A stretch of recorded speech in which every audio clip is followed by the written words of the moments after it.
이 마스크의 섬유는 전부 플라스틱이에요. 마스크를 쓰고 생활을 하면 거기에서 어쩔 수 없이 플라스틱 조각들이 폐로 들어오는 겁니다. 요가 매트 같은 것이 실제 미세 플라스틱이 많이 나오는 근원이 될 수도 있어요.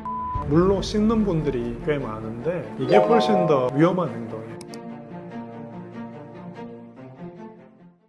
이런 영상을 찍으면 소위 어그로를 끌기 위해서 썸네일에 화학자가 뭐 냉동밥을 절대 먹지 않는 이유 이런 식으로 이제 나오긴 하는데 실제 냉동밥을 드셔도 되는데 밥을 이제 냉동을 할 때 되도록이면 플라스틱 용기에 하지 마시라는 거죠. 많은 분들이 밥을 작은 플라스틱 용기에 담고 소분을 하지 않습니까? 그 다음에 이 플라스틱 용기를 전자레인지에 넣고 그냥 데우는데 그 과정 속에서 플라스틱들이 많이 떨어져 나와요. 되도록이면 유리 용기 같은 데다가 밥을 보관을 하시고 데울 때도 유리 용기에서 데우신다면은 저는 거기에 대해서는 아무런 불만이 없습니다. 플라스틱에 내가 먹는 음식을 되도록 닿지 않게 하는 것. 그리고 이제 플라스틱 중에서도 다회 용기는 괜찮은 경우가 꽤 많이 있어요. 플라스틱 용기가 재질이 좀 단단해서 거기에서 미세 플라스틱이 잘 떨어져 나오지 않는 재질이라고 한다면 사용해도 되는데, 하지만 그런 용기라고 하더라도 낮은 온도와 높은 온도를 너무 왔다 갔다 하는 것은 좋지 않다, 이렇게 제가 말씀드리고 싶고요. 실제로 우리가 건강해지기 위해서 집에서 이제 요가 매트 같은 걸 두고 거기서 운동도 하고 그러지 않습니까? 요가 매트 같은 것이 실제 미세 플라스틱이 많이 나오는 근원이 될 수도 있어요. 오랫동안 사용하면은 재질이 약해지고 거기에서 이제 먼지가 생기고 우리가 공기로 흡입을 하게 되면 그것을 통해서 또 미세 플라스틱 많이 들어오고요. 코로나 시절에 우리가 마스크 쓰는 습관을 아직도 계속 갖고 계신 분들이 많이 있는데, 우리가 일반적으로 쓰는 이 마스크는 전부 플라스틱으로 만든 겁니다. 플라스틱을 녹여가지고 그걸 이제 바람을 불어주면 실이 만들어져요. 그 다음에 이 실을 뿌려서 부직포를 만들어서 마스크를 만드는데, 이 마스크의 섬유는 전부 플라스틱이에요. 마스크를 쓰고 생활을 하면은 거기에서 어쩔 수 없이 플라스틱 조각들이 폐로 들어오는 겁니다. 꼭 필요한 경우가 아니라면은 마스크를 쓰지 않는 것이 좋겠습니다.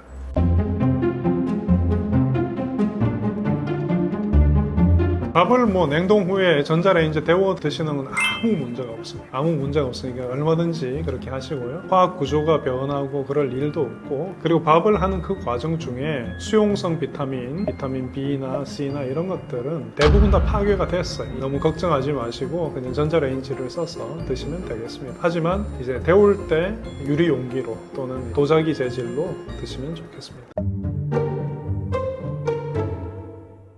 우리가 음식을 오랫동안 보관하기 위해서 냉장고를 많이 쓰죠. 많이 쓰는데 실제 냉장고의 온도가 4도 미만, 이 정도 온도가 오랫동안 유지가 되면 실제는 미생물이 자라는 속도가 좀 느려집니다. 여기서 이제 우리가 기억을 해야 되는 것은 미생물이 자라는 속도가 느려진다는 것이 자라지 않는다는 뜻이 아닙니다. 뭐 4도보다 좀 더 높은 온도가 되어버린다고 한다면은 실제 굉장히 빨리 미생물이 증식을 하죠. 예를 들자면 우유를 사서 우유 뚜껑을 열고 우리가 보관을 합니다. 그것이 설령 멸균유라고 그러죠. 먼 나라에서 온 그 멸균유 같은 경우에는 세균을 하나도 없이 다 죽인 그런 상태지만 이제 뚜껑을 딱 여는 순간 그때부터는 우리 주변에 있는 세균이 얼마든지 들어갈 수가 있어요. 역시 또 젊은 분들이 멸균유를 사면 뭐 상하지 않는다 이런 생각을 많이 하시고 그걸 사서 냉장고에 보관 안 하고 뭐 밖에 보관하는 그런 경우도 있고, 그런데 그건 굉장히 위험한 행동이고, 냉장고에 보관을 하더라도 온도가 4도보다 높아진다 그러면은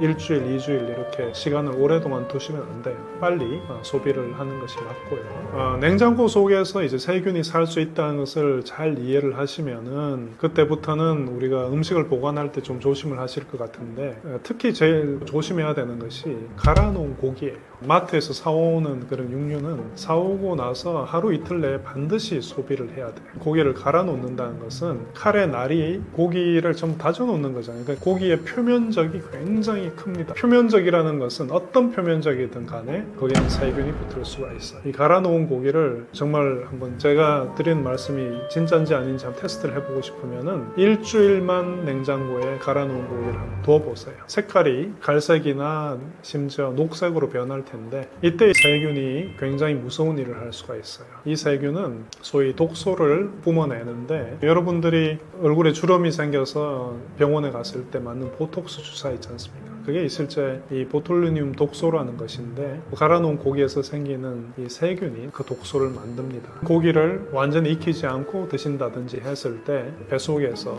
이 독소가 작용을 하면 어떻게 되겠어요? 배 속이 멈춰버리겠죠. 아비가 되니까. 그게 바로 햄버거 병입니다. 집에서 갈아놓은 고기나 어떤 육류라도 너무 오랫동안 냉장 보관을 하면 안 되고 냉동 보관이라면은 밀봉을 철저하게 하신다면은 심지어 몇 개월까지 보관을 할 수도 있겠죠. 냉장 보관하실 때 그런 거 좀 조심하면 될 것 같고요. 또 조심하셔야 될 게 닭고기 같은 것도 밖에서 사온 게 더럽다는 생각을 많이 하시죠. 칼도 닿았고 뭐 밖에 진열해 놨기 때문에. 그래서 집에 와서 이걸 물로 씻는 분들이 꽤 많은데 이게 훨씬 더 위험한 행동이에요. 물로 씻으면 수분이 생기지 않습니까? 고기의 표면에 수분이 있으면 고기에서 녹아나오는 그런 어떤 양분들 그리고 수분 이게 완벽하죠. 세균들이 잘 살 수 있어요. 식중독에 걸릴 굉장히 위험한 행동이라고 생각하시면 될 것 같고요. 요리를 하기 직전에 씻는 것은 괜찮죠. 하지만 그것을 씻어서 보관을 하는 것은 좋은 방법은 아닙니다. 전자레인지에 대해서 세간에 굉장히 오해가 많습니다.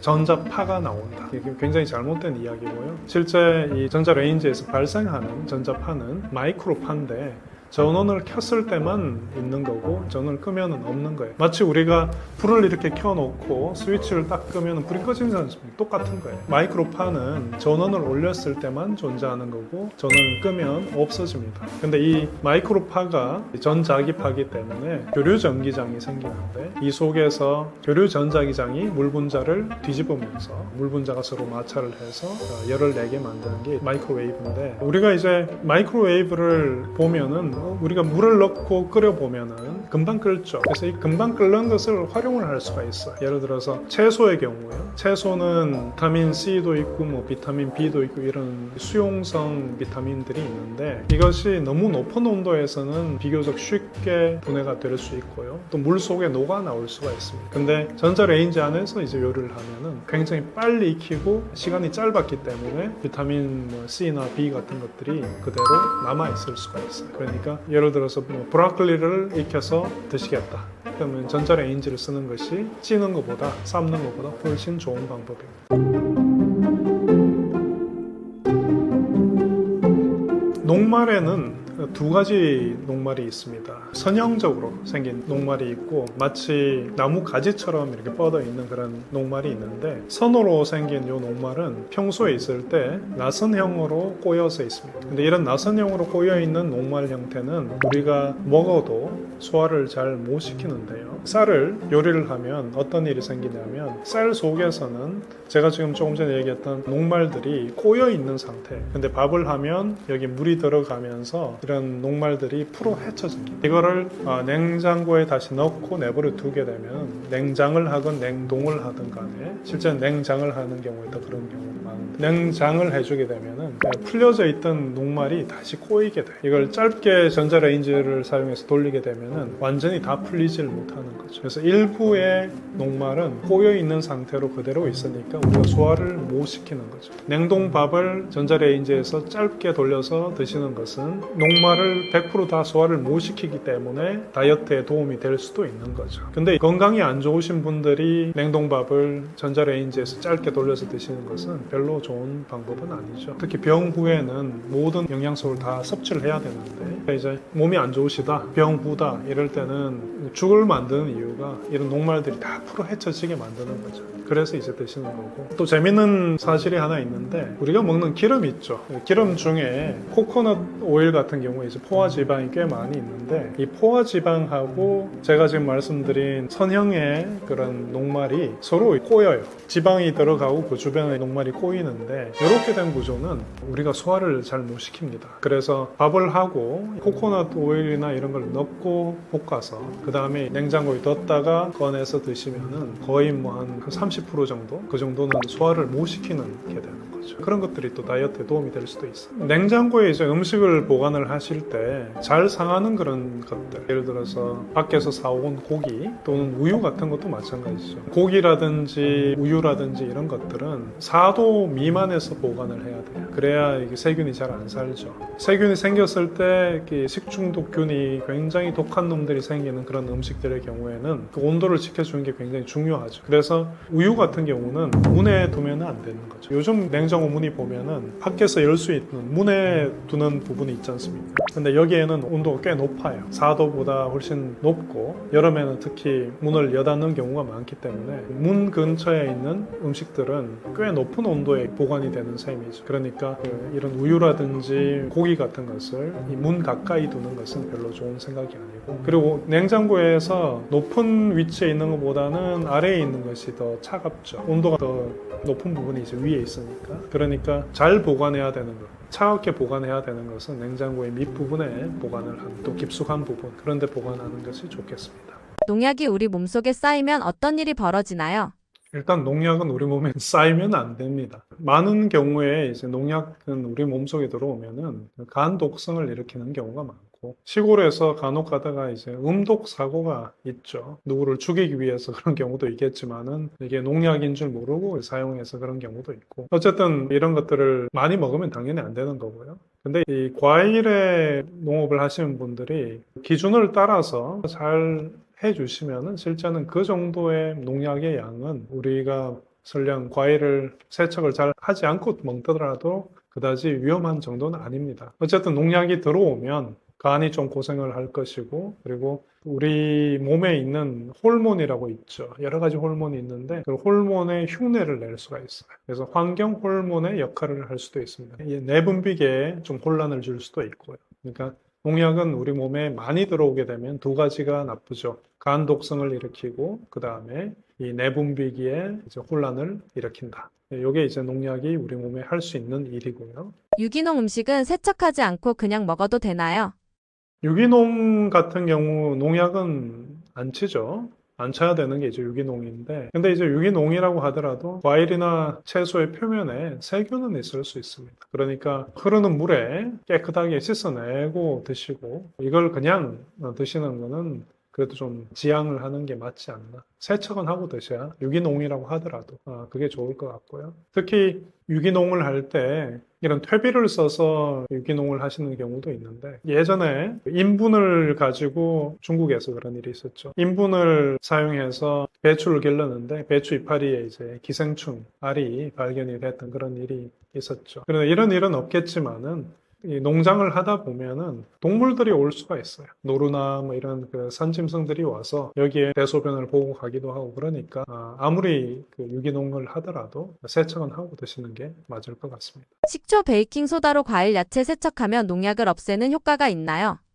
많은 분들이 과일이나 채소를 세척을 할 때 식초를 쓰세요. 예전에 어떤 연구 결과가 하나 있는데 식초 10%, 그리고 락스도 썼고, 그리고 베이킹소다 이런 걸 거의 한 10%씩, 농도가 10%. 근데 우리가 마트에서 사는 식초가 10% 정도예요. 이게 식초 원액 쓴 거죠. 사과 식초라든지 이런 걸 샀을 때 얻는 그 농도 그대로 써서 과일을 씻었을 때 과일이나 채소를 20분 정도 담궈 놓으니까 거기에서 이제 농약이 70에서 90% 제거되더라. 이런 연구 결과는 있습니다. 근데 굉장히 많은 양을 쓰잖아요. 그죠? 누가 채소를 씻기 위해서 농약을 콸콸 부어넣고 원액대로, 그리고 뭐 베이킹소다나 뭐 락스를 누가 붓습니까? 그런 것은 실생활에서는 사용하기가 힘든 이야기고요. 만약에 이제 농약이 있었다. 근데 이제 식초 몇 방울 넣어서 씻는 것은 물로 씻는 거하고 똑같은 겁니다. 그러니까 할 필요가 없는 거죠. 교수님께서 과일, 채소 세척할 때 쓰시는 세척법이 따로 있으신가요?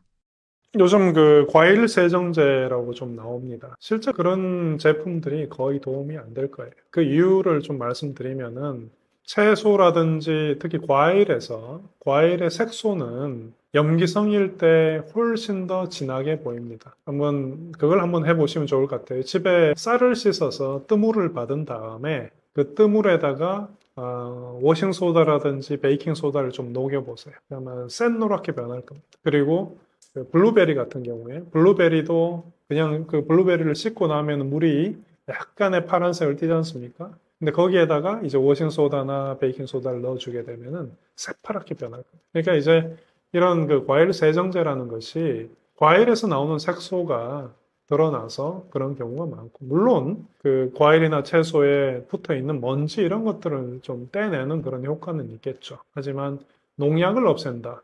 그것은 불가능한 일이에요. 그러니까 그건 기대하면 안 되고 그냥 오염물을 좀 떼내는 정도다. 이렇게 생각하시면 될 것 같아요. 극히 드문 이야기이긴 하지만은 사과 같은 것을 출하를 할 때 파라핀 왁스 같은 것을 쓰는 분들도 있습니다. 거의 대부분 그런 일은 안 하지만은 극히 드문 얘기긴 하지만은 그런 것을 쓰는 경우도 있는데 그런 경우에 이런 파라핀 같은 것을 먹게 되면 굉장히 맛이 안 좋죠.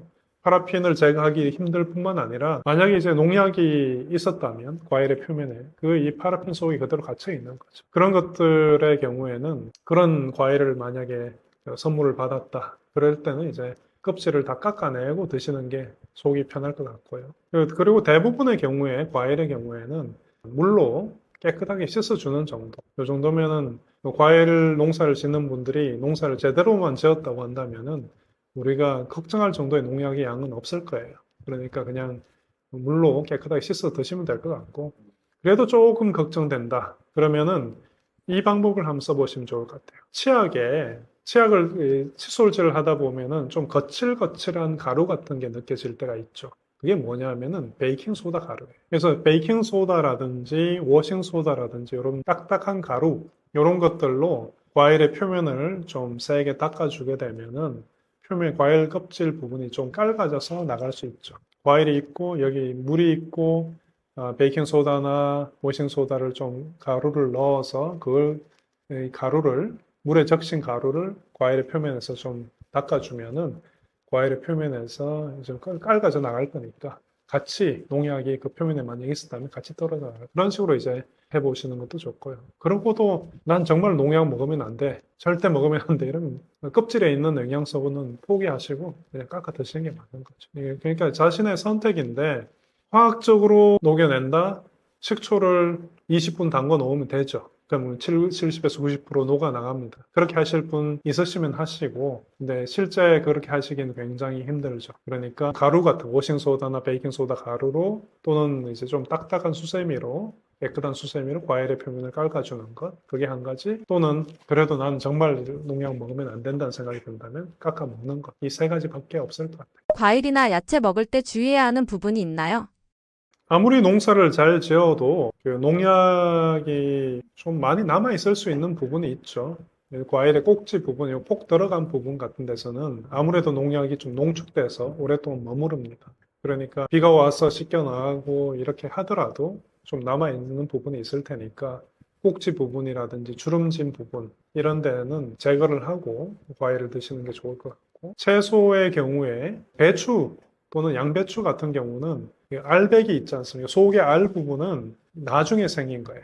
그러니까 이런 그 배추를 기르는 걸 보면은 먼저 순이 나온 다음에 잎이 이렇게 벌어지고 나면 이걸 나중에 묶어줍니다. 그러면 이 속에서 이제 알이 차면서 이렇게 커지는데, 그러니까 이제 농약이 맨 바깥의 껍질에만 있어요. 배추라든지 양배추 같은 것은 너무 걱정하지 마시고 맨 바깥의 껍질은 제거해버리고 속의 거는 그냥 물에 씻어 드시면 됩니다. 특별히 걱정하실 건 없을 것 같아요. 요즘 많은 분들이 다이어트를 한다고 샐러드를 여러 개를 사서 냉장고에 두고 드시고 하는데, 이 샐러드를 만들 때 이 파리를 많이 씻죠. 이미 씻습니다. 씻고 또 과일도 씻어서 넣고 이렇게 하는데 물이 들어갔지 않습니까? 채소든 뭐든 물이 닿았다. 그리고 거기에 뭐 또 견과류라든지 치즈라든지 이런 그 단백질도 좀 들어갔죠. 그러면은 이제 거기는 세균이 굉장히 잘 자랄 수 있습니다. 그러니까 여러 개를 한 번에 사지 말고 그냥 한두 개만 사서 빨리 먹어 치우는 것이 좋을 것 같아요. 그러니까 샐러드 사서 아깝다고 뭐 한 4일, 5일 지난 샐러드 드시다가 괜히 식중독 걸리고 그럴 수가 있으니까 그런 건 좀 지양을 했으면 좋겠고요. 먹든 사과나 먹든 과일들 그냥 먹어도 되나요? 과일이 그 사과 같은 경우에 멍이 들었다. 근데 이제 먹는 부위를 보면은 별로 뭐 많이 상처가 안 생긴 것 같아요.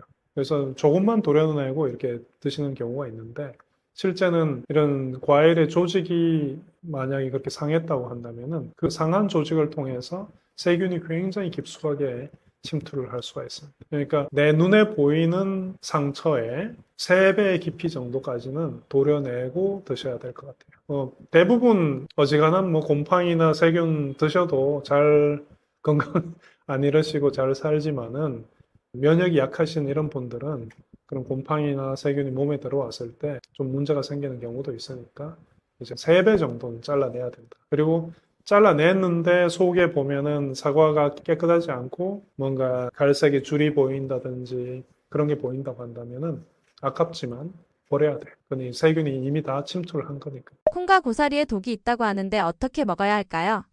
우리가 먹는 음식 중에 원래 독을 가지고 있었던 그런 음식들도 있습니다. 예를 들어서 고사리. 고사리의 경우에는 생고사리에는 이 프타킬로사이드라는 화합물이 있는데 이게 우리 몸속에 들어오게 되면은 이 암을 유발하는 그런 물질입니다. 근데 고사리가 100g에 한 4g 이상 단백질로 이루어져 있어요. 채소치고 단백질이 굉장히 많은 그런 식품이죠. 그래서 이런 고사리를 드실 때는 아주 푹 삶아서 거기에서 이제 물을 계속 우려내야 돼요. 뜨거운 물에 오랫동안 삶아서 계속 우려내고 그리고 드시면은 이제 그 속에 들어있는 그 독극물 다킬로사이드라는 것이 완전히 제거가 될 거고요. 또 요즘 다이어트 한다고 이제 샐러드 드실 때 강낭콩 삶아서 같이 넣어서 드시는 그런 경우도 있는데 이런 강낭콩은 완전히 익히지 않으면은 그 속에 이제 렉틴이라는 그런 단백질이 있는데 이게 몸에 들어오면 독입니다. 그러니까 푹 삶으면은 우리가 먹을 수 있는 단백질이고 근데 이게 덜 삶긴 그런 물질이면 우리 몸속에 들어왔을 때 식중독을 일으킬 수 있는 물질이니까 이 콩을 삶을 때는 반드시 푹 삶아서 드셔야 될 것 같습니다. 그러니까 그럼 몇 가지만 좀 지키면 될 것 같아요. 고사리 삶을 때 푹 삶아서 고사리는 비타민 B나 A, C나 이런 것들을 얻기 위해서 먹는 게 아니고 단백질을 먹기 위해서 먹는 거고 그리고 콩도 단백질을 먹으려고 하는 거니까 푹 삶아서 밥도 마찬가지잖아요. 그죠? 밥을 푹 삶아야 거기에서 녹말을 다 빼내서 우리가 소화를 잘 시킬 수 있는 것처럼 이런 푹 삶아야 되는 것들은 푹 삶는 것이 좋습니다. 떫은 감을 먹으면 안 된다고 하는데 이유가 무엇인가요? 감 같은 경우에 떫은 감, 떫은 감을 굳이 드시려고 안 하는 게 좋을 것 같아요. 떫은 감에는 탄닌이라는 성분이 굉장히 많습니다. 이 탄닌은 단백질하고 탄닌이 만나면은 단백질을 침전을 만들어 버려요. 소화가 안 되도록 만들어 버리죠. 그러니까 이제 키워드는 많이라는 말이 있는데 떫은 감을 꽤 많이 먹고 동시에 단백질이 많이 있는 우유라든지 고기 이런 것들을 많이 드시면은 이제 이런 그 탄닌 성분 때문에 단백질이 소화가 안 돼요. 소화가 안 돼서 이제 소화가 안 되면 급체가 올 수 있죠. 그런 것들 조심해야 되고요. 그러니까 음식 드실 때 좋다고 입에 맞다고 너무 많이 먹는 것. 또 떫으면은 적당히 드셔야죠. 입에 맞지 않잖아요. 그죠? 우리 몸에 좋은 것들은 많은 경우에 맛있어요. 그러니까 뭔가 좋지 않은 맛이고 내가 거부하는 그런 것들이면 너무 많이 안 드시는 게 맞을 것 같습니다. 저는 고려대학교 화학과에서 일을 하고 있는 이광일이라고 합니다. 우리가 생활하면서 맞닥뜨리는 여러 가지 문제점들에 대해서 이야기해봤고 또 그런 문제점들을 어떻게 해결할 수 있을지 그런 것들에 대해서 말씀을 드렸는데요. 생활에서 맞닥뜨리는 문제들은 정말 약간의 과학 지식만 있어도 해결할 수 있는 경우가 많습니다. 화학이다 그러면은 대부분 다 이제 너무 무서워하시잖아요. 독극물이다, 터진다 이런 생각만 하시는데 그렇게 생각하지만 마시고 화학을 어떻게 하면 생활에 잘 써서 내 생활이 좀 더 편하고 안전할 수 있을까 이런 것을 좀 더 생각을 해보셨으면 좋겠습니다. 감사합니다.